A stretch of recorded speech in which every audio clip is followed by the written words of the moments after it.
Seja bem-vindo à extensão da sua casa. Olha aí na telinha essa mensagem. Seja bem-vindo à escola, local de crescimento como indivíduo e cidadão. Olha aqui para mim agora. Gente, eu quero que vocês saibam que aqui, eu desse lado da telinha, é como se fosse a escola de vocês, só que a escola em casa. Por isso que hoje eu resolvi começar dando essas boas-vindas para que vocês sintam que a escola é a extensão da casa de vocês. Aí em casa, você é educado pelo papai, pela mamãe, e aqui na escola, vocês são educados em conhecimentos de todas as disciplinas para vocês enfrentarem o mundo aí afora, tá bom? E agora, nessa segunda-feira, dia 28, não é isso? 28 de setembro ou é 27? 27 de setembro. Nós vamos fazer uma revisão do gênero reportagem, utilizando aí o foco na causa e consequência, beleza? Então, essa semana nós ainda vamos fazer uma revisão de 2 gêneros. Comigo, vocês vão revisar a reportagem e a anedota. E hoje é reportagem, mas nós vamos nos deliciar agora e eu quero que vocês sentem, porque é a hora da nossa penúltima leitura desse mês. Por quê, professora? Eu vou explicar para vocês amanhã, terça-feira, tá? Mas se deliciem aí, aproveitem nossas histórias. E hoje eu trago para vocês a história que tem o nome O Grilo e a Lua. É uma história, um texto de Alex Monteiro, com ilustrações de Marisa Angélica Brito. Vamos conhecer comigo? Então vamos lá. Nós estávamos aqui sem dedicatórios nos últimos livros que a gente leu. E hoje eu trouxe para vocês esse livro que veio com a dedicatória. Vamos conhecer a dedicatória desse texto? Dedico este livro de gente pequena a gente grande. Olha só que legal! Esse livro está sendo dedicado para você aí de casa, para mim e para todas as outras pessoas que são pequenas e que são grandes. Ao meu inesquecível avô Lino, o super-herói de minha infância, e a minha avó Francisca, a linda lua, que deixa o céu da minha vida mais iluminado. Então, essa dedicatória é para a gente e para os avós. E vocês vão perceber durante a leitura dessa história que o grilo é o avô, em homenagem a ele, e a lua é a avó, em homenagem a ela. Vamos conhecer a história? Preparados? Então vamos lá. De olho nas imagens e fazendo a leitura junto comigo. Em um lugar muito distante, onde tudo é verdejante, lá no fim do arco-íris, morava o grilo Lino, bichinho verdinho, de pernas compridas, que vivia a cantar, procurando um amigo para poder cativar. Cativar? Perguntou o vento. Sim, cativar, dizia o grilo Lino e começava a cantar. Cativar é amar, é amigo encontrar, ter colo, carinho e muito amor para dar. Assim, todos os dias, o grilo Lino seguia o mesmo ritual, cantava, dançava, pulava e afinava seu violão, treinando as notas de sua canção. Por que você não cativa a lua azul? Perguntou o vento. Ela mora sozinha lá no céu e às noites fica a procurar um amigo para poder se alegrar, acrescentou o vento. Sorrindo, cantando, pulando e dançando, ficou a esperar a noite chegar para a lua azul cativar. Ela vinha de mansinho, mostrando apenas seu pedacinho.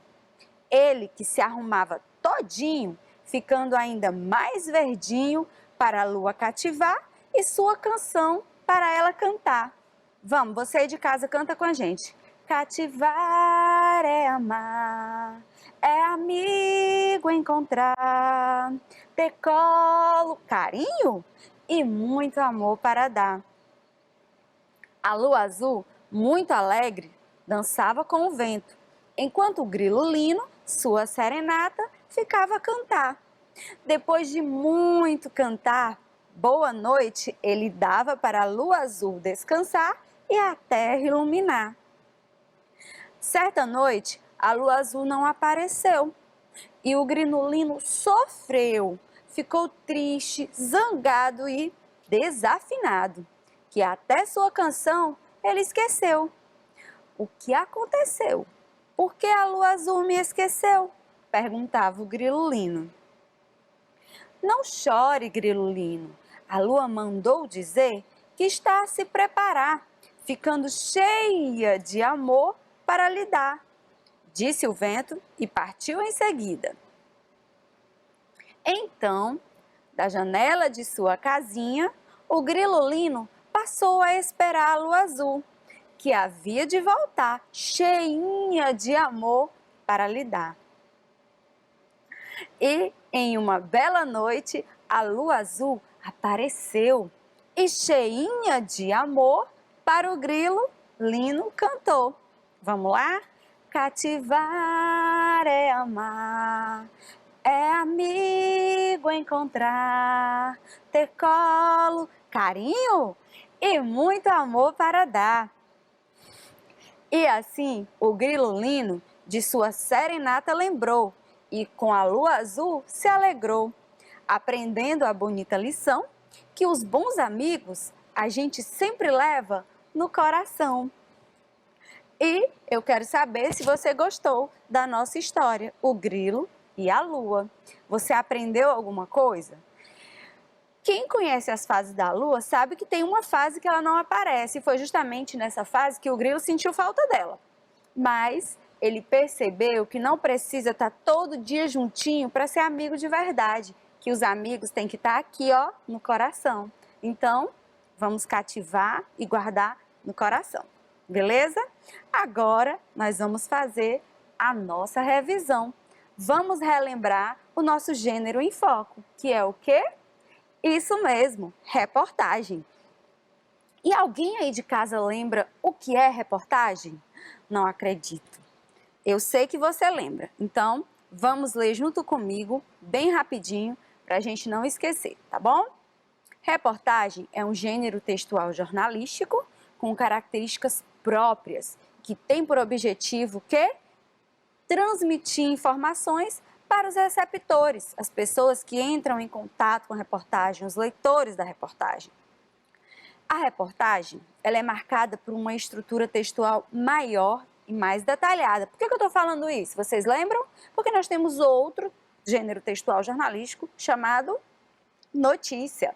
E a notícia ela é mais simples. A reportagem ela tem uma estrutura maior, mais detalhada, mais aprimorada. O tema abordado é apresentado de forma abrangente, citando fontes, entrevistas e outras informações obtidas através de pesquisas. Apesar de ser predominantemente informativa, a reportagem também pode ser classificada como um gênero opinativo, o que não acontece com a notícia. E o que é esse gênero opinativo? É quando ele reflete o juízo de valor do repórter. Uma vez concluída, a reportagem pode ser veiculada em diversos meios de comunicação, como a televisão, jornais impressos, rádio, internet, etc. E quais as características da reportagem? Vamos lá. Na linguagem. A linguagem apresentada deverá ser clara, objetiva, culta e direta. O texto predominantemente informativo, porque o objetivo principal da reportagem é de informar. O material é abrangente e elaborado. Aqui é a grande diferença da notícia. A reportagem ela não visa comunicar acontecimentos. Esse objetivo é de notícia. E a polifonia, que é o quê? Nas reportagens, a voz do autor ela é apresentada em conjunto com outras, sejam entrevistados, que são testemunhas, especialistas, ou documentos reunidos, entre outros. Beleza? Conseguiram relembrar? Pois vamos agora para os tipos de reportagem. Nós temos as expositivas, que são quando apenas apresentam os fatos de forma objetiva e imparcial. Temos as opinativas, quando os fatos são apresentados em conjunto com o ponto de vista do repórter. E temos a interpretativa, quando os fatos são analisados em conjunto com outros elementos, sugerindo uma determinada conclusão sobre o tema, tá bom? E aí esses elementos podem ser gráficos, boxes informativos, beleza? A estrutura da reportagem. Bom, ela tem título ou manchete, é o nome do texto, subtítulo ou título secundário, complementa o título principal e apresenta mais informações, ainda que breves, sobre o que será encontrado no texto. Lead, no jornalismo, é o primeiro parágrafo do texto, no qual são apresentadas as principais informações da matéria, fornecendo um panorama aos receptores, como se fosse uma introdução. E o corpo do texto, que é o desenvolvimento da reportagem. Todos esses elementos são encontrados em todas as reportagens? Às vezes não, mas ela é bem abrangente, tá? E agora, vamos treinar aqui essa revisão de teoria na atividade. Sem esquecer o foco, que é na habilidade EF35LP04, estabelecer relação de causa e consequência entre partes e elementos do texto. Preparados? Vamos ao nosso primeiro texto, que é bem conhecido de vocês, eu espero. Vamos ler? Bia 14 criou ONG aos 6 anos de idade e ajuda milhares de pessoas. Nossa manchete, por Bruno Molinero, de São Paulo. Entrar na casa de Beatriz Martins, 14, sem esbarrar em brinquedos, roupas e cestas básicas espalhados pelos 3 andares do sobrado em Guarulhos, São Paulo, é impossível. No ano passado, adquirimos mais de 22 mil itens para doar no Natal. Neste ano, acho que vamos conseguir mais, conta a menina que criou a ONG Olhar de Bia aos 6 anos e calcula já ter ajudado mais de 100 mil crianças e pessoas pobres de todo o Brasil. Todas as ações da ONG, que vão de corridas beneficentes a eventos nas periferias, acontecem a partir de doações e de ajuda de voluntários. Olha aqui algo bem importante no texto. Sem sede própria, então a ONG não tem sede própria, por isso que a gente, quando entra na casa de Bia, não consegue não esbarrar em brinquedos. Tudo é organizado na casa da garota, que conta com a ajuda do pai. Para mudar o que está ruim na sociedade, não adianta reclamar. Tem que colocar a mão na massa, acredita. Neste ano, Bia venceu os Meus Prêmios NIC na categoria A Gente Transforma, que premiou a melhor iniciativa de crianças. Mas meu desejo mesmo é que a ONG não precise existir, que a gente viva num mundo sem violência e sem pobreza. Beleza? Vamos agora para a nossa primeira questão. É impossível entrar na casa de Bia sem esbarrar em brinquedos, roupas e cestas básicas. Por quê? Qual o motivo? Qual a causa de nós não conseguirmos entrar na casa de Bia sem esbarrar em brinquedos, roupas e cestas básicas? Letra A. Porque a ONG tem sede própria e funciona na casa da garota? Bom, a gente viu o que no texto? Que ela não tem sede própria. Então, a letra A não é correta. B. A ONG não tem sede própria, ok, e funciona fora da casa da garota. Não, ela funciona na casa da garota. Letra B também não está correta. C. A ONG tem sede própria e funciona de maneira organizada. Ok, é organizada, mas ela não tem sede própria. O que nos resta? A letra D. Vamos ver se ela está correta? A ONG não tem sede própria, ok. Tudo é organizado na casa da garota, ok. Então, a nossa resposta correta é a letra D. Esse é o motivo que faz com que a gente entre esbarrando em brinquedos, roupas e cestas básicas, tá? Ela criou a ONG por quê? Qual o motivo que levou ela a criar a ONG? Vamos ver. Ela queria prejudicar pessoas pobres de todo o Brasil? Será que uma pessoa cria uma ONG para prejudicar? Não, não é a resposta correta. Queria ajudar, olha aí, pessoas pobres, muito bem, de todo o Japão? Aqui a gente tem um erro, não de todo o Japão, mas do Brasil, porque a Bia mora no Brasil e o texto falou o tempo inteiro do Brasil. Queria ajudar pessoas pobres de todo o Brasil? Será que a gente encontrou a nossa resposta correta? O que você acha? Vamos ver a letra D. Queria ajudar pessoas ricas de todo o Brasil. Não. Ela queria ajudar pessoas pobres de todo o Brasil, por isso criou a ONG. Ok? Então, vamos para o nosso próximo texto e preste bastante atenção. Por que os japoneses vieram ao Brasil? Um questionamento. O subtítulo já vem com outro questionamento. E por que agora seus descendentes estão indo para o Japão? Então vejam que ele, na reportagem, lançou mão de 2 questionamentos. Vamos ver aqui as respostas. No início do século XX, as lavouras de café brasileiras precisavam de mão de obra. Então o pessoal aqui do Brasil estava precisando de pessoas para trabalhar, porque não tinha. O que eles fizeram? A saída do governo brasileiro foi atrair imigrantes, pessoas de outros países. O momento não podia ser melhor para quem? Para os japoneses, porque lá na década de 20 o desemprego bombava por causa da mecanização da lavoura. Outro motivo que facilitou a vida deles foi um tratado de amizade que o Brasil e o Japão tinham acabado de assinar. Aí a situação se inverteu. O Japão se transformou em uma potência. E lá pela década de 80, bastante tempo depois, ficou difícil bancar a vida no Brasil por causa da inflação do desemprego. Agora o Brasil é que estava passando por um momento de crise. Os netos e bisnetos dos imigrantes japoneses, hoje nessa época já brasileiros, enxergaram então uma grande chance de se dar bem e foram em massa para o Japão. Até 2006, a comunidade brasileira no país já havia alcançado 313 pessoas. Vamos às questões? Os japoneses vieram ao Brasil por quê? Qual a causa de eles terem vindo para o Brasil? Letra A. Não havia desemprego lá no Japão e um tratado de amizade entre Brasil e Japão? Bom, a segunda está correta, mas a primeira não, porque a gente viu que o desemprego no Japão estava bombando. B. O desemprego estava em baixa. Já está errado aqui, hein, pessoal? Porque o desemprego estava bombando, então não podia estar em baixa. C. O desemprego bombava, ok, e havia um tratado de amizade entre Brasil e Japão. Essa é a nossa resposta correta. O que está errado na letra D? A letra D fala que não havia um tratado de amizade, e havia sim. Então, o motivo que levou os japoneses a virem para o Brasil foi porque o desemprego bombava e havia um tratado de amizade entre Brasil e Japão que facilitou a vinda deles. Segunda questão. Os descendentes dos japoneses estão voltando para o Japão por quê? Lembra que nosso texto tem 2 questionamentos?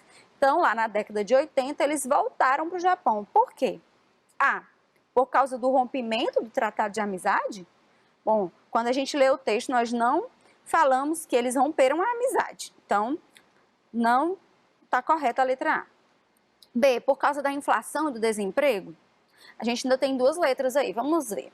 Por causa das lavouras de café que precisavam de mão de obra? Opa, essa situação aqui foi lá na década de 20 e o Brasil que estava precisando, tá?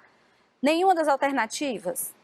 Não, a nossa alternativa correta é a letra B. Como vocês bem sabem, lá na década de 80, a gente leu ali na reportagem que os japoneses, os imigrantes japoneses, descendentes deles, eles voltaram para o Japão porque no Brasil estava tendo uma crise, a inflação estava altíssima e o desemprego, beleza?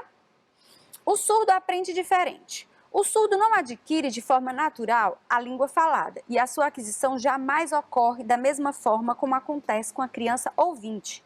Esse processo exige um trabalho formal e sistemático.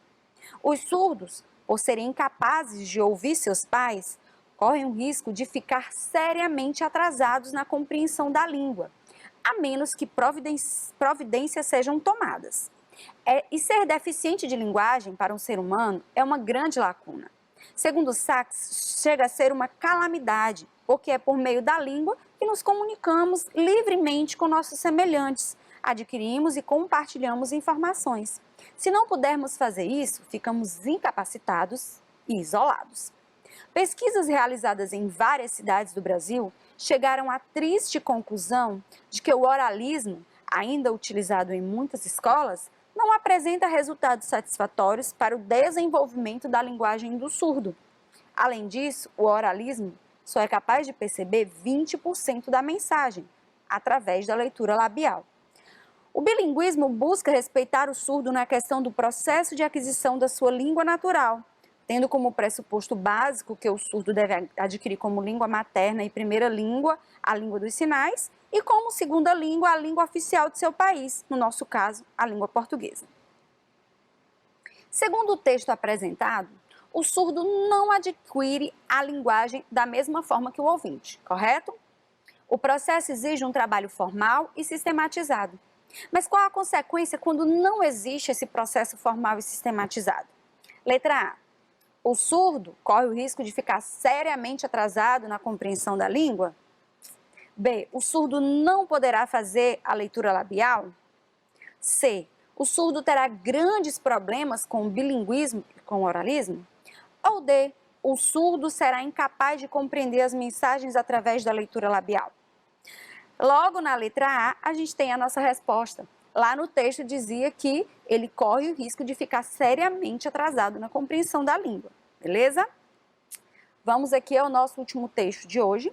Sociedade Brasileira de Dermatologia do Tocantins emite alerta para os cuidados com a pele. Presta bastante atenção. A partir dos próximos dias, os raios ultravioleta A e B, que provocam o câncer de pele e aceleram o seu envelhecimento, estarão mais intensos no Tocantins. De acordo com o último levantamento do satélite CPTEC, do Instituto Nacional de Pesquisas Espaciais, INPE, o índice no Tocantins estará variando entre 8 e 10 pontos na escala de sexta-feira até domingo. Este índice é considerado muito alto e perigoso, por considerar que uma parcela expressiva da população está intensamente envolvida nas programações da temporada de praias. A Sociedade Brasileira de Dermatologia do Tocantins, SBDTO, alerta para alguns cuidados que, se não forem seguidos atentamente pela população, podem resultar em graves doenças da pele, como câncer, em seu efeito cumulativo, e queimaduras em curto prazo. De acordo com o presidente da SBDTO, Gustavo Alpino, no Tocantins, os cuidados com o sol precisam ser dobrados, porque já que o estado está bem próximo da linha do Equador. Nessa época, é possível observar que o clima está bem mais quente e seco. Os riscos são ainda maiores por conta do aumento da incidência dos raios ultravioletas. Sempre que possível, evite sair nos horários em que o sol estiver a pino, das 9 às 16 horas. Prefira sair de manhãzinha ou ao entardecer. Isso lá no Tocantins, ok? Alertas. Uso do filtro solar a partir dos 6 meses de idade. Bebês mais novos devem ficar protegidos e à sombra. O banho de sol recomendado pelos pediatras deve ser fora da faixa de horário de 9 às 16 horas. Neste intervalo de horário, mesmo à sombra, crianças e adultos devem manter a proteção com filtro solar. Use um fator de proteção solar 30 ou maior. Mantenha a proteção mesmo à sombra, porque os raios nocivos também refletem na areia ou na água. Reaplique o protetor solar a cada hora. Por mais que determinados produtos garantam horas de proteção, o efeito de proteção vai diminuindo com o passar do tempo. Pessoas de pele negra têm uma proteção natural da pele, mas ainda assim precisam dos mesmos cuidados. Fique atento àquelas partes do corpo que também são sensíveis, mãos, orelhas, pés. A pele leva de 2 a 3 dias para liberar a melanina, por isso tenha paciência para ver os resultados do efeito bronze. Além da desidratação, o bronzeamento intenso pode causar febre, desmaio, pressão sanguínea perigosamente baixa e batida irregular do coração. O principal local de ocorrência do câncer de pele é a face, por isso dobre a proteção com bonés e chapéus. Abuse da água, frutas e sucos e no pós-sol, hidrate sua pele com produtos específicos. Cuidado com os alimentos que possam queimar e manchar a pele, exemplo, limão. Fique atento às manchas e pintas na pele, elas podem apresentar alguma irregularidade na forma, coloração e no tamanho. Caso note alguma dessas alterações, procure imediatamente um médico dermatologista. Cuidado! Observe se o médico procurado faz parte da Sociedade Brasileira de Dermatologia. O texto Sociedade Brasileira de Dermatologia do Tocantins emite alerta para os cuidados com a pele pertence ao gênero? Reportagem, é claro, que é o que a gente está estudando hoje. O trecho. De acordo com o presidente da SBDTO, Gustavo Alpino, no Tocantins, os cuidados com o sol precisam ser dobrados. Estabelece uma relação de consequência com? Podem resultar em graves doenças da pele, como câncer? B, já que o estado está bem próximo da linha do Equador? C, uso do filtro solar a partir de 6 meses de idade? Ou D, por considerar que uma parcela expressiva da população? A letra correta, C de casa já viu, já sabe. A relação é com, já que o estado está bem próximo da linha do Equador, e eu frisei para vocês quando estava lendo o texto. Os cuidados têm que ser dobrados por isso, tá? Devemos dobrar a proteção com bonés e chapéus, por quê? Ele falou, porque o principal local de ocorrência é a perna, a gente não usa chapéu na perna, né? O principal local de ocorrência do câncer de pele não é a face, muito pelo contrário, ele diz que é porque é a face. O principal local de ocorrência do câncer de pele é a face, e aqui a gente tem a nossa resposta correta, beleza? Não é a cabeça e sim a face, de acordo com o texto. E aqui esse texto de produção de alimentos a gente já estudou, que fala aí da fome no Brasil, né? E a pergunta é, mais de 750 milhões de indivíduos passam fome ao redor do mundo por causa da riqueza? Não, é por causa da pobreza, a gente viu no texto. B, por causa da pobreza? Ok. Falta de investimento em agricultura? Ok. Problemas climáticos? Ok. Guerras? Também. Aumento do preço dos alimentos e desperdício? Será? A nossa resposta correta é a letra B. Tudo isso ocasiona o quê? Que esses 795 milhões de indivíduos passem fome ao redor do mundo, beleza? Que é o que aquele texto que a gente já viu em outra aula de reportagem no GIS, beleza? E agora, a hora da fluência. As professoras de vocês vão disponibilizar esse texto, animais de estimação podem trazer mais bem-estar durante o isolamento social. E vocês vão fazer que leitura? A leitura silenciosa, aquela que a gente fecha a boquinha, abre os olhinhos e faz a leitura. Cronometrem a leitura silenciosa de vocês e compartilhem com os professores o tempo que vocês levaram para fazer essa leitura silenciosa, beleza? Façam direitinho e agora vão aí ao banheiro, beber água, que eu vou ficar aqui esperando vocês nesse minutinho que a gente vai ter de intervalo para dar continuidade à nossa aula, que é a aula de número 2, ok? Estou aqui esperando vocês.